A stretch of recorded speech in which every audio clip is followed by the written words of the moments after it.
Hey, j'espère que vous allez bien. On se retrouve aujourd'hui dans une vidéo qui est un format qui vous avait beaucoup plu la dernière fois. On avait tourné chez Christopher Six une immersion et un cours dans ses écuries et aujourd'hui on recommence puisqu'on va aller à la rencontre du cavalier de concours complet Raphaël Cochet dans ses écuries. On va aller l'interviewer, découvrir un petit peu son quotidien et également prendre un cours avec lui, ça va être hyper cool. J'espère que ça va vous plaire, c'est parti!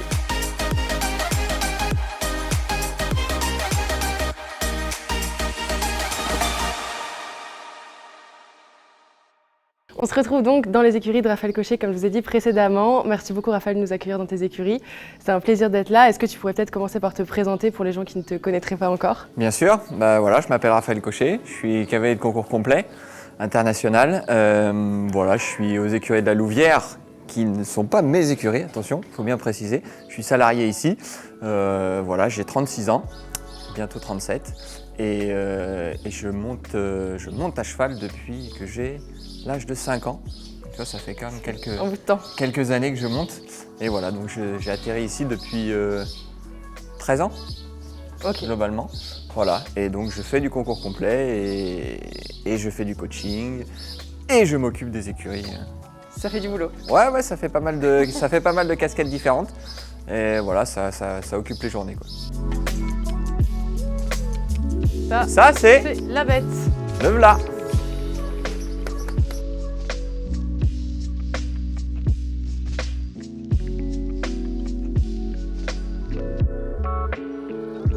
Et ben voilà, docile.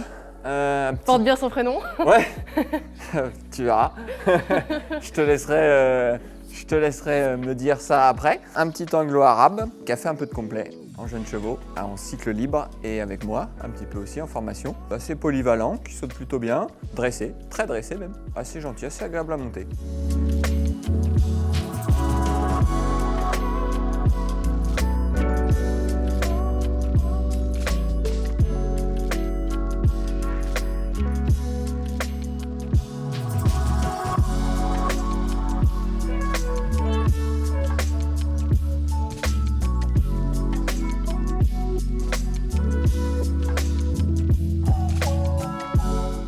Et comment est-ce que tu as commencé à monter à cheval du coup? Est-ce que c'était quelque chose qui était dans ta famille ou... Pas du tout. Je suis pas d'une famille qui est du milieu. Okay. Alors pas du tout. Et la petite anecdote, c'est qu'au départ, moi, j'en avais peur des chevaux. Ça a bien changé. Ouais, ça a bien changé. En fait, c'est ma mère qui m'a un peu forcé la main quand j'étais tout petit.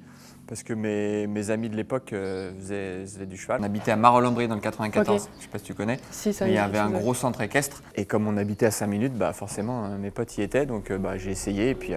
c'est venu. Ouais, j'ai pas arrêté. J'ai eu la chance d'être dans une écurie, dans un centre équestre, qui faisait déjà beaucoup de compètes. Même à Poney, même à Shetland. Voilà, j'ai fait pas mal de trucs différents.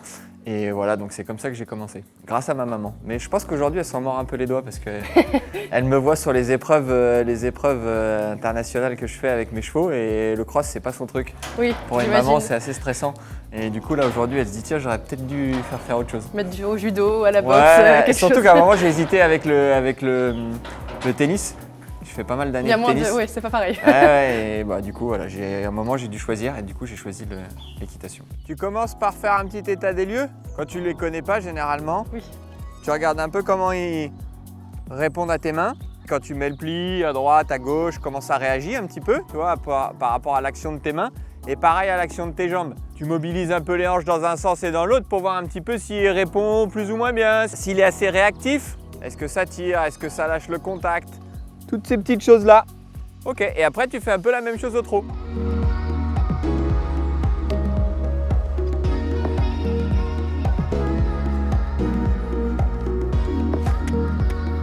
Demande-lui d'avancer un tout petit chouï de plus, tout petit peu plus vers l'avant.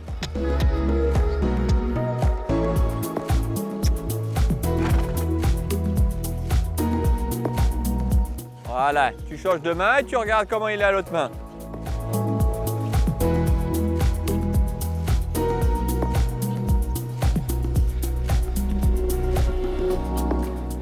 Ok, voilà. Et là, gentiment, tu mets le pli à l'intérieur, pli à l'extérieur, tu vois un petit peu comment ça réagit. Ok, c'est bien ça. Tu vérifies, tu regardes un petit peu comment c'est dans le contact, comment c'est dans le pli, très bien. Et après, tu fais quelques foulées de galop à gauche, quelques foulées de galop à droite. Et après, on analyse. ensemble ce que tu as ressenti et comment il est. Oui, très bien ce que tu fais. Voilà, jambes. Très bien, et refermez un petit peu tes doigts pour réarrondir un petit peu la machine devant. Voilà, pas beaucoup plus que ça, bien. C'est bien ça. Très bien Mathilde, super. Mets un petit coup de galop à droite et après on analyse ensemble. Bien. Très bien.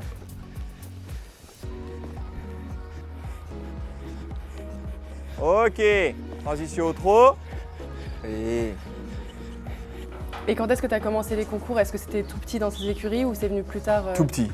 Tout petit, je faisais du complet à Shetland.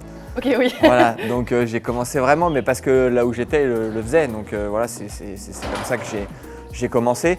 Et après, j'ai pas arrêté, donc j'en ai fait à Shetland, j'en ai fait à poney, après j'ai continué à cheval et puis voilà. Et pourquoi le complet particulièrement? C'est une bonne question, mais parce que là-bas, c'était quand même un centre équestre qui était assez orienté sur le concours complet. C'était un peu leur discipline un peu phare, ouais. Alors on faisait du CSO aussi, il y avait pas mal d'autres choses. Hein. C'était un gros centre équestre, il y avait une centaine de chevaux, donc oui. ça, c'est grosse structure. Et voilà, c'est pour ça qu'on a fait du concours complet, parce que c'était un peu la discipline de là-bas. Et ça a été quoi tes premières grosses épreuves en concours? À quel moment tu t'es dit ça commence à être impressionnant C'est quand je suis arrivé ici. Ça fait quoi? Ça fait 13 ans que je suis ici. Alors au départ, je sortais de mon monitorat. J'ai passé 2 ans en étant moniteur à l'UCPA de Vincennes. Où j'ai monté. Ah ouais? Ouais, c'est il y a marrant. quelques années. Voilà, donc j'ai fait ça j'ai fait ma formation là-bas pendant 2 ans en alternance et après j'ai fait 2 ans de monitorat. Après je suis arrivé ici et j'ai commencé, je sortais quand je suis arrivé ici, je faisais du cycle libre 2e année et de l'amateur 2, de l'amateur 1, voilà. Et en fait, j'ai commencé à faire les jeunes chevaux avec des chevaux qui appartenaient à l'élevage, qui sont nés ici, et notamment ma jument de tête, Sherazade de Louvière. Donc j'ai fait les 4 ans, les 5 ans. Quand j'ai commencé à faire les 6 ans en complet en classique, donc dans le circuit pro, là je me suis dit, bon, ça commence à, quand tu n'as jamais fait, ça commence à, bon, ok, c'est déjà un peu imposant. Et quand j'ai commencé à toucher les 7 ans, le circuit des 7 ans en complet qui est assez important aussi, là j'ai commencé à me dire, ok, on commence à rentrer dans la cour des grands. Et après, Sherazade, j'ai continué avec Sherazade 8, 9, 10, 11. Et quand j'ai commencé à faire Coupe des Nations, Championnat du Monde, je crois que c'est si je dis pas de bêtises, oui, c'est quand j'ai fait les Championnats du Monde des 8-9 ans en Angleterre. Là, je me suis dit, ok, là, on est dans une autre dimension. Ouais, dans une autre dimension. Ça commence à... Ouais, et c'est puis du lourd. après tu as la Coupe des Nations. On te propose une Coupe des Nations par-ci, une Coupe des Nations par-là. Là, tu as la veste de l'équipe de France. Ouais, donc là, tu te dis que le rêve que tu avais en tant que gamin, que tu pensais même pas atteindre forcément un jour, il s'est réalisé. Ouais, c'est chouette. Qu'est-ce que t'en as pensé? Je trouve que dans le trot, je le mettais pas assez en avant au début. Ouais. Peut-être même pas encore assez après. Enfin, un peu plus qu'au début. Ouais. Dans le galop, à main gauche, ça allait mieux qu'à droite. D'accord. Mais je l'avais trop regardé vers l'extérieur, pas assez de main externe. Et je suis trop sur ma reine intérieure. D'accord. Peut-être trop enfermée par moments. Et du coup, trop ouvert par d'autres. Donc, il faut trouver le milieu. D'accord. Ton analyse est bonne, mais tu t'analyses surtout toi, sur ton fonctionnement à toi. La première des choses, c'est surtout que tu t'analyses sur ce que tu ressens sous tes fesses. Notamment au trot, comme ton analyse était bonne, où tu le trouvais un petit peu derrière toi au départ, pas assez enclenché, pas assez vers l'avant. Faut pas hésiter à mettre très vite au galop. Ok. Parce qu'on sent quand même que ce cheval-là, si on analyse globalement, il marche de façon assez quelconque, il trotte pas bien. Par contre, il a un galop qui est plutôt assez agréable. Oui. D'accord, qui est pas assez cadencé, avec pas une grosse amplitude, mais qui est plutôt assez dans la qualité de son galop, qualité pure, juste comme ça, il a plutôt une bonne qualité de galop. Donc ce genre de chevaux, faut pas hésiter à assez rapidement les mettre dans le galop, ce qui va t'améliorer après ton travail au trot, naturellement. D'accord? Quand tu marches en ligne droite sans rien leur demander, faut que ce soit droit. Il y a des chevaux, peut-être, on va dire la moitié, ils vont être droits, mais il y en a qui vont être comme ça, d'autres qui vont être comme ça.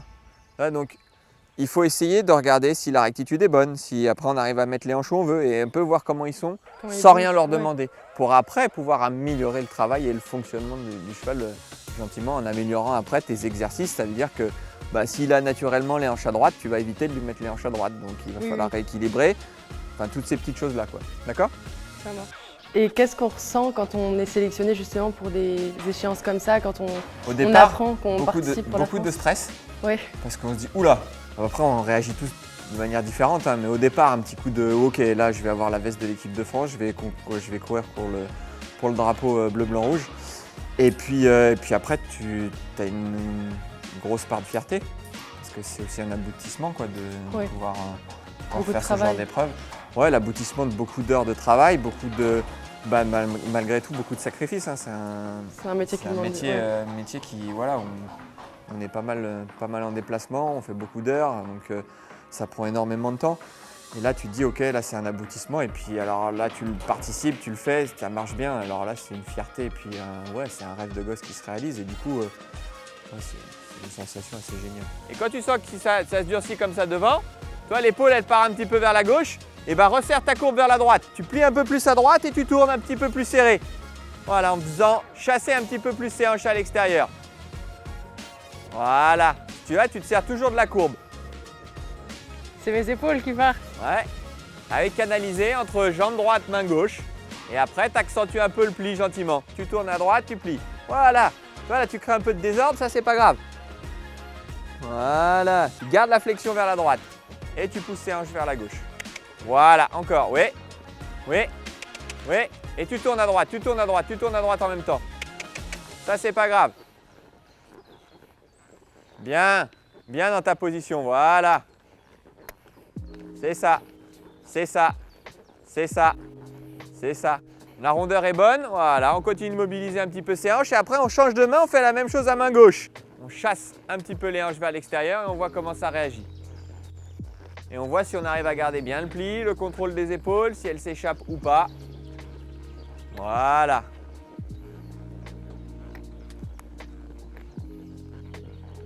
Ok. Ok. Ok, dans ton ressenti, t'es comment par rapport à la main Mieux. gauche? Mieux. C'est mieux à gauche? Bah, je sens plus le postérieur en dessous Ouais. là à droite, il fuit plus. Ouais. Après, je tourne peut-être moins Ok. serré là. Ok. Donc on voit qu'il a un peu plus de souplesse sur ce postérieur gauche. Donc il part au trot, il est un petit peu plus rigide comme ça à main droite. C'est pas que de la mauvaise volonté, c'est aussi parce que physiquement ça doit tirer un petit peu plus sur ce postérieur droit. Et c'est pour ça qu'il faut que tu te serves tout de suite de la flexion et de la courbe un peu plus serrée quand tu sens que ça veut partir. D'accord? Ok, repousse encore un peu les hanches vers l'extérieur, là, cette main-là. Voilà, ok. Et quel serait ton meilleur souvenir en compétition? Si tu devais en garder un seul, que ce soit récent ou vraiment à Shetland, ce serait quoi le meilleur souvenir? Est-ce que c'est une première sélection? Est-ce que c'est ces championnats du monde? Ouais, les deux sont un peu kiff-kiff. Après, on fait un sport individuel. On est quand même souvent avec notre cheval et on court pour nous. Et moi, j'aime ce côté aussi esprit d'équipe. Quand tu concours en équipe, j'en discutais il n'y a pas longtemps avec des potes, tu concours pour le drapeau, pour la France et puis pour l'équipe en fait. Et du coup, ton résultat, en fait, tu ne le vois pas en tant que résultat individuel. Et c'est une sensation assez différente. Du coup, je pencherais quand même plus pour la Coupe des Nations. Surtout que la première qu'on ait fait à l'étranger, c'est la première fois que la France gagnait. Donc avec une bande de potes, vraiment on a passé une semaine incroyable et en plus voilà, on gagne, on est sur le podium, enfin bon, c'est des sensations inoubliables. Ok, mets-lui le pli à droite maintenant et les hanches à droite encore, en restant à main gauche. Voilà, et tu fléchis, la flexion à droite. Ouais, même s'il se durcit un petit peu, tu vas avec ta main droite, tu fléchis. Voilà. Et là-dessus, tu vas demander un petit départ au galop à gauche. Tu as grandi un tout petit peu ton cercle pour rester sur le 20 mètres, entre S et R, et galop gauche. Voilà, simplement, garde la rondeur et le pli à gauche. Recule pas trop ta jambe droite. Ok. Voilà. Quand tu recules ta jambe droite, que les hanches partent un peu, le fais moins. Ok. Tu n'as presque pas besoin de la reculer. Là, tu as la rondeur, c'est bien, voilà. Maintenant, plus de poussée. Plus d'énergie dans les jambes. Voilà, que ça aille de l'avant. Voilà. Voilà. Gère-le dans ce galop, gère-le dans ce galop. Encore. Voilà. Ouais. Joli changement de pied. Merci. Et c'est quoi ta routine avant de partir en concours? Est-ce que tu as un petit truc, je sais pas, un objet, un truc que tu fais, un petit tic avant de partir Franchement, non. sur un concours ou sur un cross? Non, j'ai pas forcément de de tics ou de choses que je fais plus que d'autres. J'ai souvent la même tenue, le même tapis, le même casaque de cross. Voilà, j'essaye mais j'ai pas trop de petits Déjà, si rituels. la tenue bouge pas au millimètre Ouais, près. non, généralement la tenue bouge pas. Après, je suis assez superstitieux, donc quand il y a un truc qui marche, j'aime bien garder le même. Après, au départ, je faisais un truc tout bête et qui était vraiment idiot. Je gardais tous mes dossards dans mon porte-dossard. Là, je gagnais. Accumulé. Oui, mais que ceux où je faisais de la perf. Ceux où ça se passait bien, ça se passait pas bien, pardon, je les retirais. Et je gardais que. Et surtout, après, j'avais un tas énorme, donc maintenant, je les enlève au fur et à mesure. Faut les garder quand même. Non, je les garde même plus. Ah, c'est dommage. Ouais, j'ai vieilli, c'est comme ça. Ok, remets le galop à gauche. Bien. Et il avance. On évase sur l'action de la jambe intérieure. Évase ton cercle avec ta jambe gauche. Ok, excellent. Transition au trot. Voilà, tes épaules. Ok, viens le fléchir. Voilà. Ça, c'est pas grave. C'est pas grave. Les latures, voilà, viens le plier. Oui, t'avances comme ça avec les hanches à gauche, voilà. Oui, bien la main, très bien, bon réflexe. Ok, maintenant ralentis un petit peu le galop. Recomprime le galop sans qu'il réduise avec tes jambes. Hein. De l'énergie, sans qu'il réduise trop le cercle avec les épaules. Voilà, de l'énergie. Et est-ce que tu pourrais nous parler un petit peu du cheval qui a marqué ta carrière, de son caractère, comment tu l'as rencontré, comment ça s'est déroulé? Franchement, c'est ce que j'ai dit à pas mal de gens, c'est un peu un coup de bol. Je suis arrivé ici, je n'avais pas la prétention de faire ce que je fais aujourd'hui.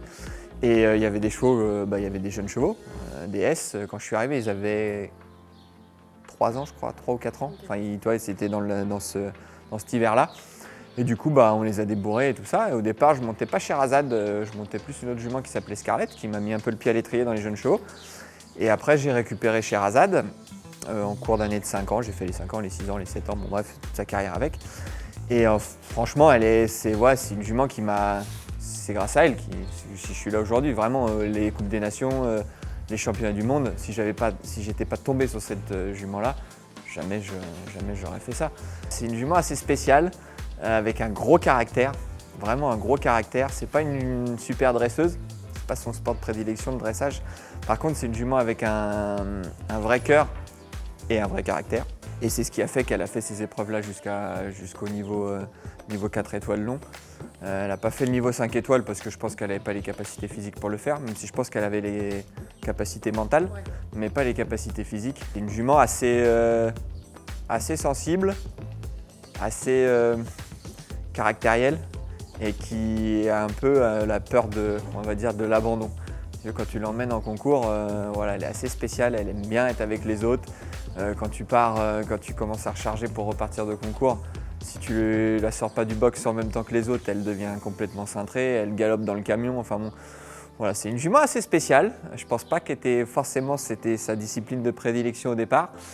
Et mais par contre une jument avec un grand cœur et qui m'a permis d'arriver jusqu'à là. Bonne transition descendante, tu remets dans le galop, super. Réduis. Sans ouvrir tes doigts, voilà. Et là tes jambes, sans qu'il accélère. Voilà, ok. Et tu réavances. Bien. C'est bien l'équilibre. Grande foulée.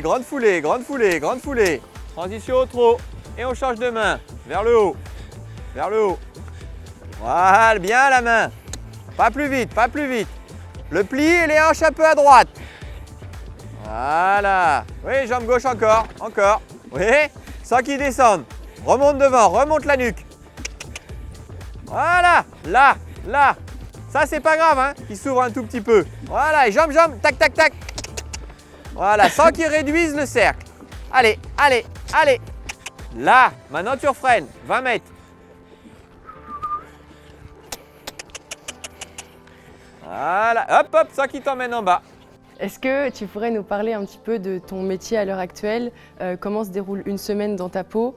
J'imagine qu'il y a beaucoup de concours, mais c'est quoi ton quotidien de cavalier professionnel à l'heure actuelle avec les chevaux que tu as sous la selle en ce moment? Mon quotidien, c'est assez intense. Alors comme je disais au début, je Je suis salarié, moi, ici où je ne suis pas mes écuries personnelles. Je ne loue pas non plus, donc je suis employé. Et du coup, j'ai cette casquette avant tout de chef d'écurie. Donc je dois gérer tout ce qui est hôtellerie du cheval, hein, faire les box, donner le foin, les nourrir, les sortir au paddock. Voilà, exactement. Voilà. Donc ça, on est obligé de le faire. Je suis obligé de le faire. Alors j'ai une équipe avec moi, hein, j'ai de la chance d'avoir des gens qui travaillent avec moi. Donc ça, c'est une grosse partie de la journée. Avec ça, à côté, il y a aussi la casquette de coach, enseignant. Évidemment, j'ai aussi donc, dans tous ces propriétaires, parce qu'avant c'était un ancien élevage. Donc on a remplacé les chevaux d'élevage qu'on a vendus par des chevaux de propriétaires. Et du coup, aujourd'hui, il y a quand même une majorité de chevaux de propriétaires, donc il faut s'occuper des propriétaires. Il faut les sortir en concours, voilà, les faire travailler à la maison. Donc tout ça, en plus des écuries. Et à côté de ça, il y a aussi la casquette de cavalier, évidemment. Mon côté un peu, on va dire que c'est presque un petit, on va dire, un loisir, c'est peut-être un petit peu excessif comme mot, mais ouais, c'est un peu le plaisir de tout ça, c'est voilà, de pouvoir monter après les chevaux que j'ai à moi, qui font partie de mon piquet de chevaux, mes chevaux de concours, que je dois forcément entraîner tous les jours. Donc ouais, ça fait pas mal de boulot. Et c'est vrai qu'une semaine type, alors après, l'avantage du concours complet, c'est que quand tu commences à toucher des épreuves assez importantes, tu les cours pas toutes les semaines. Donc ça rythme un peu le quotidien entre les internationaux, les nationaux, les épreuves jeunes chevaux, un peu de CSO avec les élèves, un peu de complet avec les élèves. Donc non, les semaines et les mois sont quand même bien rythmés. De mars à octobre, on enchaîne quand même pas mal de concours. Ta jambe droite, ton dos en place, tes épaules, voilà. Le pli à droite. Ok, et galop à droite. Oui, le départ, super. Bien, tu réavances. Et tu réduis. Encore. Oh. Voilà, oh, encore, oh. Ouais, tes jambes. Voilà, et tu repars. Bien, extra, oui. Ok, tu réduis à nouveau. Voilà, le pli un peu à gauche, oui. Garde le pli à gauche, freine un peu les épaules. Ok, demi-cercle. Là, attention les hanches, il y a un peu trop les hanches, pas assez les épaules. Sans mettre tes mains sur tes cuisses, hein. Voilà, garde les mains devant toi. Voilà.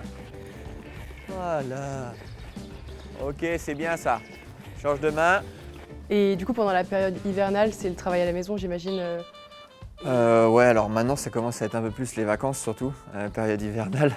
On aime bien souffler un peu.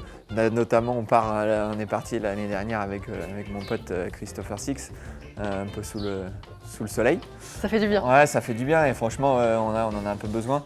Qu'au départ, quand tu es plus jeune, tu le fais un peu moins. Puis quand tu commences à vieillir, tu te dis que c'est important de prendre un peu de vacances pour soi et de couper un petit peu. Parce que vous en avez combien des chevaux dans l'écurie au total? Je te dis pas de bêtises, il y en a un peu plus de 30 au box. Ok. Parce que j'ai 30 box, mais il y a un peu plus de 30 chevaux au box, officiellement. Et il y a aussi des chevaux qui vivent à l'année au pré, qui sont dans des prés autour. Et du coup, on est à peu près à 45 chevaux. Et que toi, tu sors en concours? Et que moi, je sors en concours. Mon piquet de chevaux, il est de 6 chevaux. Oui. Voilà. C'est déjà un bon nombre. Ouais, mais après, je veux pas en mettre trop non plus parce que, comme je disais, j'ai pas mal de casquettes différentes. Donc, plus tu as de chevaux, moins tu as de temps pour faire tout le reste. Il faut les entraîner correctement parce qu'après, faire du concours, c'est bien beau, mais si c'est faire du concours pour pas être performant et pas être compétitif, ça n'a pas d'intérêt. Donc j'ai préféré, j'ai cette philosophie de faire moins en quantité et de plus s'orienter sur le côté un peu plaisir du truc et voilà, faire moins et d'avoir du temps pour les élèves et puis on peut s'occuper de la structure. Tu soutiens un tout petit peu plus ta main droite devant toi vers le haut, très légèrement. Voilà. Toi, dans cette attitude-là, qui prennent juste un petit peu plus le temps de poser ses pieds. Voilà.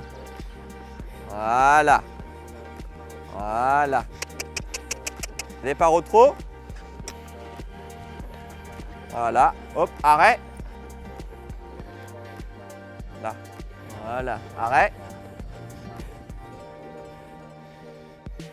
Oui, joue un petit peu avec tes doigts pour qu'ils viennent se réarrondir. Et tu repars au trot.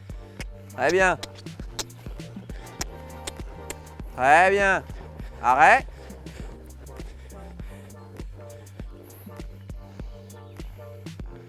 Ouais, rondeur. Et c'est quoi les projets pour la suite avec ces chevaux-là en particulier? Les Eh chevaux bien, Sherazade, maintenant, elle arrive sur la fin de sa carrière. Donc là, je pense que ça va être sa dernière saison. Là, on est en cours de saison. Donc là, je pense qu'elle va terminer sa saison là. Et après, il y a la relève derrière. Il y a des jeunes chevaux qui sont plutôt assez Oui, j'ai vu performants. sur Instagram. Ouais, qui sont assez performants. Et puis après, il y a la jument de 9 ans, la petite chouchoute de l'écurie, qui s'appelle Divda, que j'ai à 50% avec mes patrons, qu'on a acheté à 3 ans. Et voilà, c'est elle qui est sur la suite et qui, je pense, a quand même beaucoup de qualité, plutôt en avance par rapport à ce que Sherazade faisait au même temps. Donc voilà, ça va plutôt être assez sympa sur ça. Il est confortable, hein? Ouais. Il est confortable. Je trouve qu'au galop, à gauche du coup, plus qu'à droite, Ouais. j'arrivais pas à le garder assez droit sur ma reine extérieure. Du coup, il était plié, il était sur le pli et tout, mais pas assez sur la reine extérieure. Du coup, j'avais l'impression, surtout derrière la palanque, Ouais. après, c'est de vue, ça se voit peut-être moins, mais quand t'as cheval, j'avais l'impression que c'était plus plié, D'accord. qu'il s'écrasait plus. Il n'est pas hyper symétrique et hyper souple de la même manière des deux côtés. Donc forcément, tu as ce sentiment d'un cheval qui s'écrase un petit peu, qui part un petit peu, qui s'écrase, en fonction de la main à laquelle tu es. L'attitude, c'est important de lui mettre pas trop rond, pas trop bas, arriver à le faire se tenir, mais tu peux pas non plus lui demander d'être très haut. Ah, Dotto, il est chaud là. Et est-ce que niveau concours, tu as un rêve en particulier, un événement auquel tu aimerais vraiment participer, que tu n'as pas encore fait? Honnêtement, j'ai déjà fait beaucoup de Oui. concours, de choses que j'aurais pas forcément imaginé quand j'étais pas forcément beaucoup plus jeune, mais il n'y a pas si longtemps que ça. Après, ouais, peut-être une sélection pour un championnat, mais ça c'est très compliqué. Ça dépend des chevaux aussi. Ça dépend des chevaux qu'on a, évidemment. Il faut être dans le bon timing, ça dépend de la concurrence qu'il y a aussi dans ces années-là. Voilà, ouais, pourquoi pas une sélection, un championnat d'Europe, un truc comme ça serait cool. De refaire une Coupe des Nations, ça serait sympa aussi. Alors là, j'ai eu la chance de retourner à Blenheim, c'était un concours que je voulais faire. Peut-être un concours un peu mythique comme Aix-la-Chapelle, que j'ai encore jamais fait. J'ai été sélectionné pour le faire avec Sherazade, et malheureusement, elle s'est blessée pendant la préparation, donc j'ai pas pu le faire. Voilà, après. Oui, un petit Aix-la-Chapelle, c'est toujours sympa. Ouais, c'est toujours sympa. Après, bon, s'il y a des sélections seniors dans une équipe parce que j'ai une jument qui est performante et tout, bah, ça sera la cerise sur le gâteau. Après, honnêtement, je cours pas après tout ça. J'ai déjà fait beaucoup de belles choses que je pensais pas faire. Et aujourd'hui, je fais vraiment avant tout ça pour me faire plaisir. Donc quand je vais en concours, c'est vraiment cette notion-là qui est importante pour moi. Est-ce que tu as des questions sur ce que tu viens de faire? Oui, moi j'avais une question surtout, c'est sur les exercices où quand on est sur un cercle de 20 mètres, on doit pousser les hanches vers l'extérieur en incurvant le cheval à l'intérieur. Du coup, quand on n'a pas de réponse ou qu'on n'arrive pas à trouver les boutons pour demander au cheval cet exercice-là, comment on doit réagir et qu'est-ce qu'on doit... Tu as deux solutions. La première, c'est que tu le mets donc tu es sur ta courbe à gauche, tu le plies à gauche et tu demandes les hanches à l'extérieur. La seule possibilité pour sortir les hanches à l'extérieur, c'est la jambe. C'est la jambe opposée à là où tu veux les mettre. Donc là, en l'occurrence, c'est un cercle à gauche, tu veux les mettre à droite, c'est ta jambe gauche. Donc, moi, je ne suis pas trop du partisan de dire ouais, il faut reculer fort sa jambe pour aller les chercher. Non, il y a un moment, ton cheval, il ne répond pas à ta jambe, c'est comme quand il doit répondre à tes mains. Il faut rendre le dressage et l'équitation simple. Tu recules à peine ta jambe, tu serres un peu ta jambe gauche et pas ta jambe droite, ton cheval doit décaler les hanches. Si ce n'est pas le cas, tu peux l'attaquer un peu à coup de talon, parce que des fois ça suffit, mettre des éperons, si jamais tu dois affiner justement un peu cette réponse pour pas être obligé de y aller. Et après, moi ce que j'aime bien, c'est pour ça que je monte souvent avec un petit stick, c'est le petit coup de stick. Et tant qu'il ne répond pas, tac tac, petit coup de stick, tac tac, petit coup de stick, ta jambe, il ne répond pas, hop. Oui, pour stick. le rendre sensible à la jambe. Exactement. Ton but, c'est de le rendre sensible et le rendre plus souple. Après, quand tu fais ça, tu peux exagérer et accentuer le pli à l'intérieur et le cercle le plus serré possible, parce que généralement, plus tu vas serrer ta courbe, plus les hanches vont naturellement partir un petit peu plus sur l'extérieur et venir justement avec ce postérieur un tout petit peu plus en dessous. Si tu avais un conseil à donner à un cavalier amateur au club qui voudrait devenir comme toi. C'est exactement ce que je dis à mes élèves et ce que je viens de dire là. Alors il y en a beaucoup, mes potes se foutent de ma gueule à chaque fois que je dis ça, mais de mettre sur vraiment tout en haut de l'échelle, c'est vraiment le côté plaisir du truc, parce que si on fait ça sans plaisir, il y a un moment c'est plus possible. Non. Donc après, une fois qu'on est passionné et qu'on a le plaisir et qu'on fait ça par plaisir, bah derrière, voilà, il suffit de travailler après et ça roule. Ça marche. Bah, merci beaucoup pour... De rien. Avec grand plaisir. Merci beaucoup pour cette séance, Raphaël, c'était très sympa. J'ai beaucoup appris en tout cas. Tant mieux, je suis ravi que ça t'ait plu. Et je mettrai tes liens Instagram, site internet, etc. si jamais ça vous intéresse d'avoir un coaching par un cavalier de complet professionnel de l'équipe de France. Je vous mettrai tout ça. Vous êtes les bienvenus. Je mettrai tout ça dans la barre d'infos. La vidéo touche déjà à sa fin, j'espère que ça vous aura plu. N'oubliez pas de liker, de commenter, partager si c'est le cas. Et également d'aller me suivre sur Instagram et d'aller suivre Raphaël, le lien est dans la bio. Et également sur TikTok, c'est là où je suis le plus active et où je poste quasiment tous les jours. Donc allez me suivre, tous les liens sont dans la barre d'infos. N'oubliez pas également que mon livre et mon agenda sont disponibles. Les liens sont également dans la barre d'infos. Et moi je vous dis à la semaine prochaine pour une nouvelle vidéo.